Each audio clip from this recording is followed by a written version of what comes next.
Setara Institute for Democracy and Peace merilis survei terbarunya yang menunjukkan beberapa temuan mengkhawatirkan. Antara lain bahwa jumlah pelajar intoleran aktif di sekolah tingkat menengah atas, SMA, dan sederajat di 5 kota di Indonesia yang disurvei meningkat. 5 kota yang disurvei itu adalah Bandung, Bogor, Surabaya, Surakarta, dan Padang. Ketika ditanya tentang tanggapan terhadap penghinaan agama, sekitar 20,2% pelajar mengaku tidak bisa menahan diri untuk tidak melakukan kekerasan. Tidak berhenti di situ. Survei Setara Institut itu juga mengungkapkan bahwa 56,3% pelajar menyokong penerapan syariat Islam. Yang lebih mengejutkan lagi, 83,3% dari pelajar di 5 kota tersebut menilai Pancasila bukan ideologi negara yang bersifat permanen dan dapat diganti. Sekitar 33% pelajar setuju untuk membela agama, termasuk harus mati dalam membela agama. Hal ini mengindikasikan perjuangan untuk meminimalisir intoleransi di Indonesia jauh dari kata selesai. Sebelumnya, kasus-kasus intoleransi juga merebak di banyak tempat. Intoleransi bukan hanya menggejala di kelompok Muslim, tetapi juga dialami oleh pemeluk agama lainnya. Kita masih ingat, di tahun 2016 terjadi aksi pembubaran paksa acara kebaktian di Kompleks Sasana Budaya Ganesha atau Sabuga di Kota Bandung.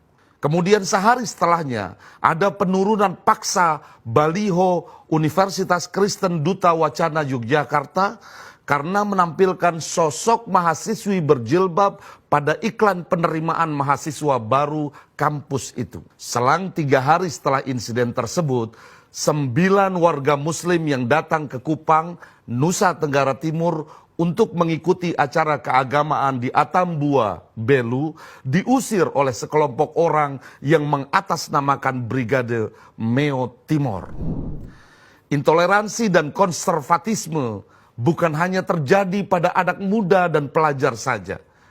Di tahun 2018, PPIM Universitas Islam Negeri Syarif Hidayatullah mengeluarkan hasil penelitian bahwa 78% guru agama Islam setuju penegakan syariat Islam, termasuk penerapan hukum rajam, cambuk, dan potong tangan.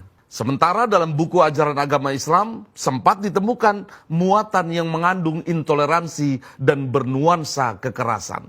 Ditambah lagi dengan temuan buku ajaran agama Islam yang memasukkan faham tokoh Islam dari Arab Saudi, yakni Muhammad bin Abdul Wahab yang dikenal sebagai pendiri ajaran Wahabi dalam buku ajar SMA kelas 11. Intoleransi lahir dari kejumawaan diri dan tidak mau menghargai pendapat dan menganggap dirinya, keyakinannya atau golongannya paling benar, sementara kelompok lain dianggap salah, sesat, bahkan kafir.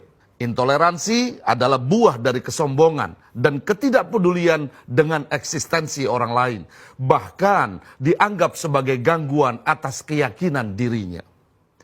Sikap intoleransi yang merebak di mana-mana, bahkan menggejala di anak muda dan pelajar Indonesia, tidak boleh dibiarkan.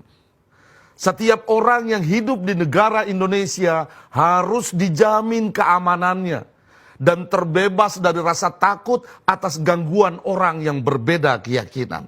Program moderasi beragama yang digaungkan oleh Kementerian Agama dan dipimpin langsung oleh Gus Menteri Yakut Khalil Qomas harus didukung terus dan tidak boleh berhenti. Program-program moderasi agama jangan hanya bergaung di elit agama saja, di ruang-ruang pertemuan yang mewah, tetapi harus menyasar kelompok-kelompok di tingkat bawah, kelompok yang rentan terjangkit intoleransi dan mudah terpapar konservatisme. Dengan demikian, kita berharap intoleransi dan konservatisme agama hilang di muka bumi Indonesia. Dan semua orang hidup berdampingan dengan damai, dan saling menghargai.